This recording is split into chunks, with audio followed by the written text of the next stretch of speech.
Love is Blind Season 2, the reunion, y'all, and it was really good. I really enjoyed it. So we found out that Iyanna and Jared are still together. Yay! So are Nick and Danielle. And I'm feeling a whole lot better about them now, too. I was for them in the beginning of the season, then I kind of lost hope with them. But at this reunion, I feel really good about them. So good for Danielle and Nick. We found out that Shake is worse than ever. Found out that Kyle regrets not proposing to Deepti, and he basically said he loves Deepti and how much of a wonderful person she is. Go figure. I don't remember any of that. We found out that Salvador has lost all respect for Mallory. Some stuff obviously went on down behind the scenes. Found out that Shane and Natalie tried to rekindle it, tried to make it work. But it wasn't able to happen, so they're not together even now. We found out that Shane never tried to get with Shayna. There was no romantic stuff going on afterwards. So Iyanna and Jared, I'm starting with them. So they end up showing all that awkward scene again with the bar with Mallory and Jared, and I just cringed watching it. We find out that this is a year. They almost have been married for a year, so to have to revisit something like that is a lot.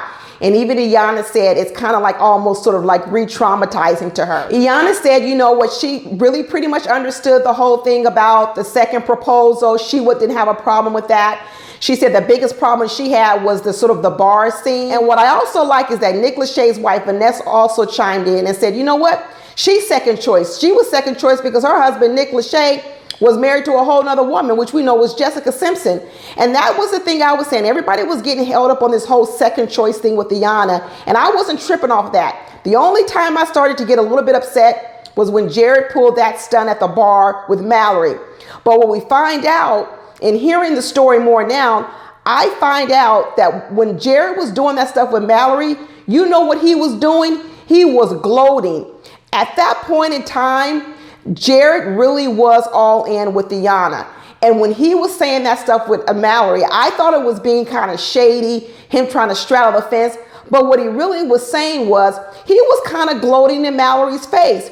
He was already so sure of Iyanna. He was like basically gloating in Mallory's face. Now, I'm not saying it's right or anything, but it puts a different perspective on it. And what I like about what Jared did in this reunion was he took full ownership. I mean, talk about a textbook apology. He apologized to his wife on camera. He apologized to Salvador on camera. He didn't make any excuses. He basically said what he did was unacceptable. He shouldn't have done it. It shouldn't have happened. He would never do it again. I mean, he fell on his sword. And let me tell you, a lot of people on this show, they could have taken a page out of Jared's book on how to issue an apology. And I felt really good about it.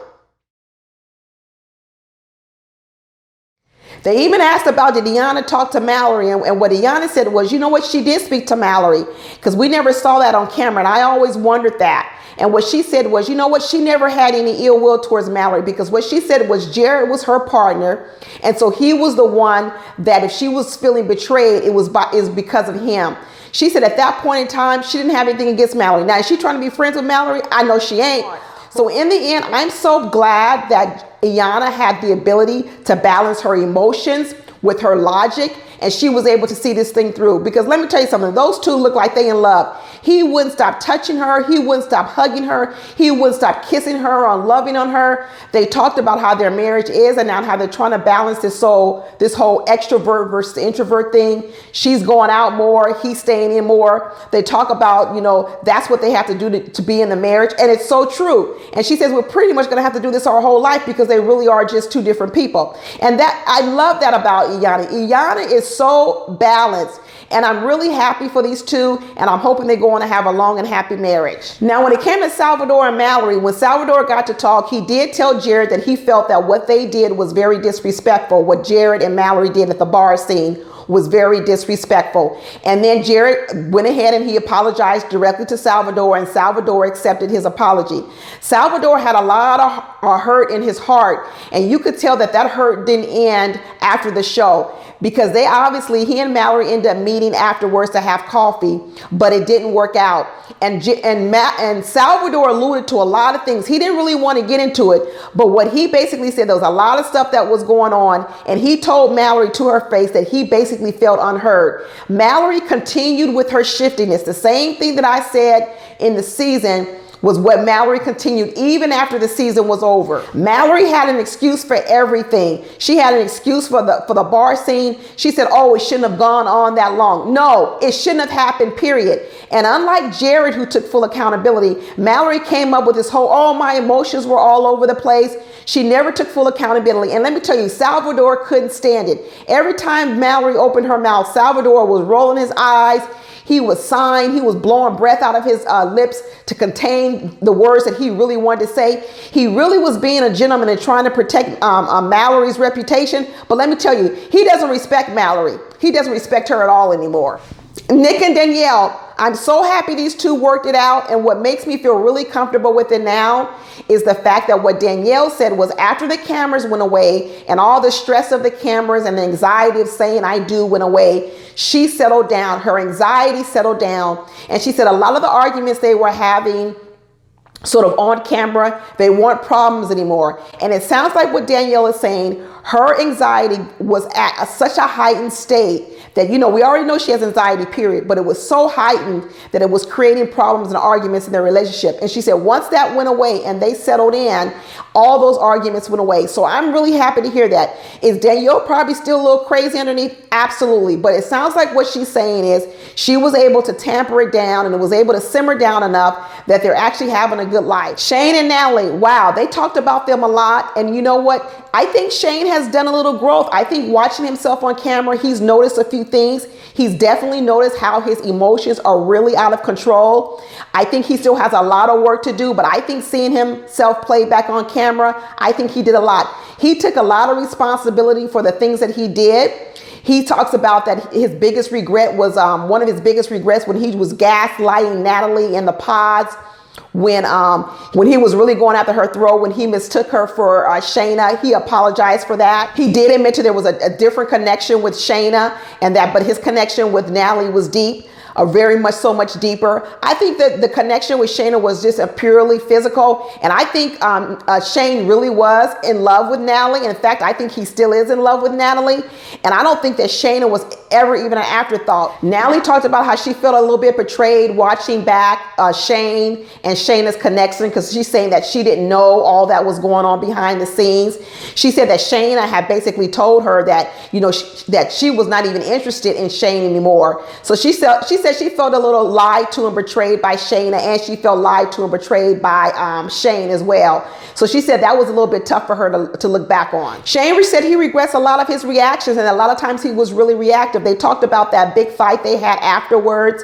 You know, they really never got into how it started. You know, they just started talking about Shane's reaction. And one of the things Shane brought up was that, yeah, he reacted wrong to the argument, but he tried to hold Natalie to the fire and say, well, hey, you're not admitting to any of the things that you did wrong. And so Natalie kept saying, you know what, I regret making you feel as if you weren't enough because you were a lot. And here's the problem with Shane.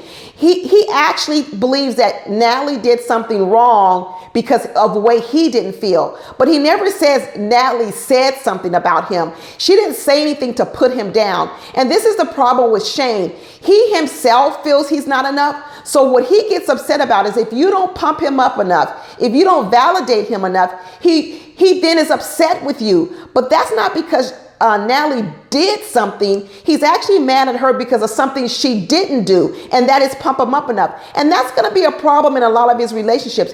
He can't keep blaming people for not validating him enough. He needs to learn how to validate himself enough. Otherwise, he's going to always be upset with his partners. His partners are always going to fall short. So I guess they tried to meet up afterwards. They had coffee and everything. And Natalie said she just held on to too much, that they weren't able to rekindle it. She thinks she held on to the fight that they had the night before the wedding too much, and she wasn't able to get past it.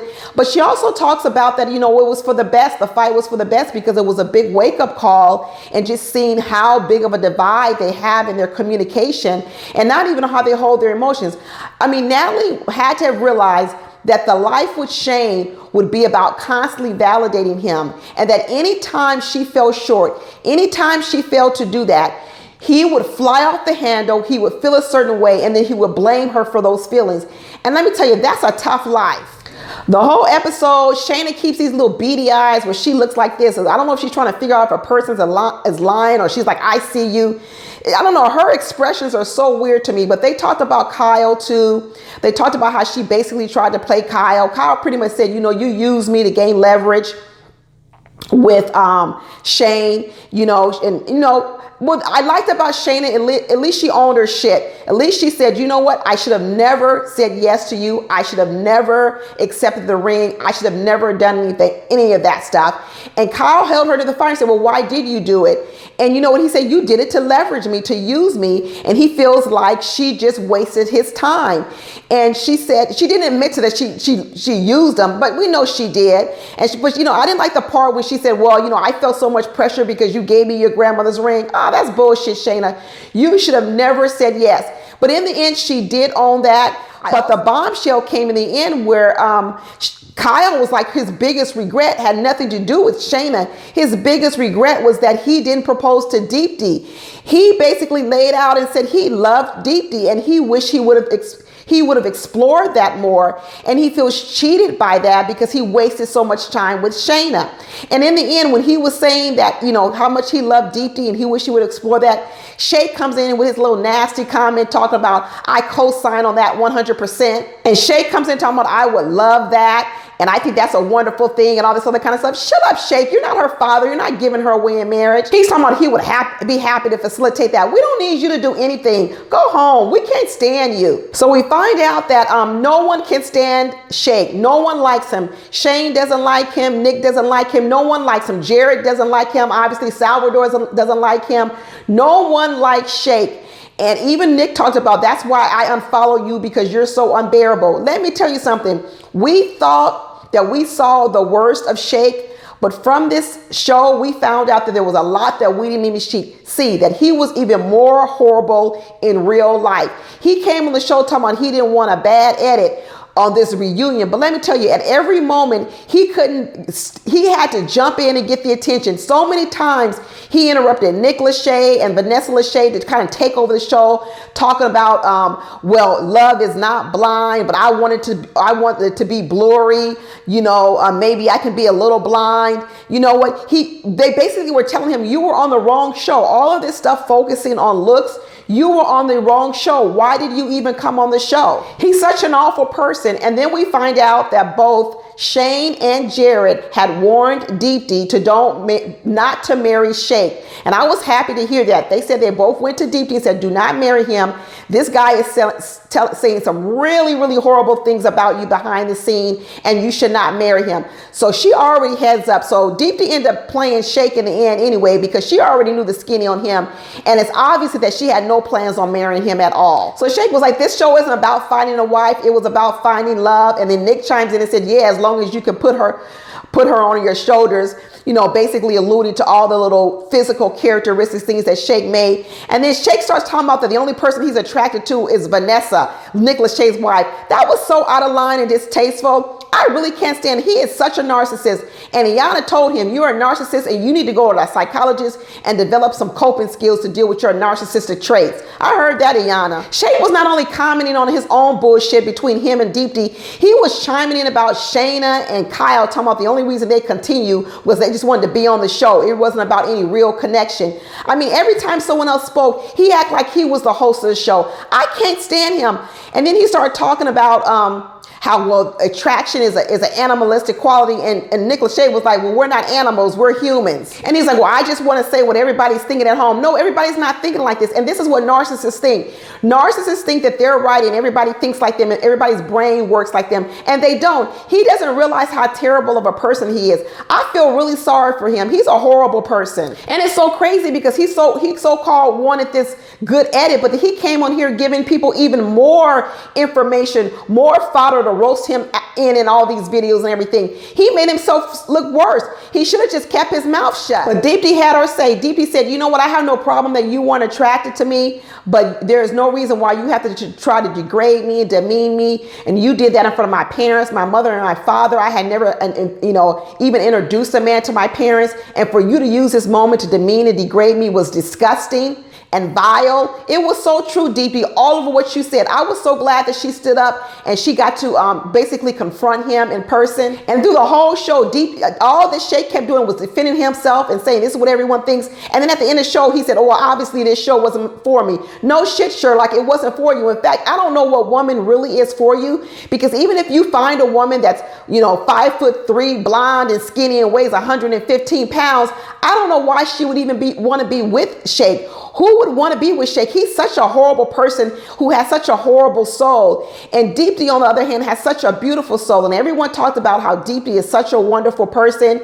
And then Shake was like, oh, I guess she's the goddess and I'm the villain. I don't know. Call it what you want, Shake. Call it what you want. You're just horrible. But that's it, y'all. The reunion was really, really good. I enjoyed it. Then they announced this other show at the end of the show called The Ultimatum. I'll probably watch that too. So all my Love is Blind fans, be sure to subscribe so when that show comes on and you get all my alerts. All right, talk to y'all later. Bye.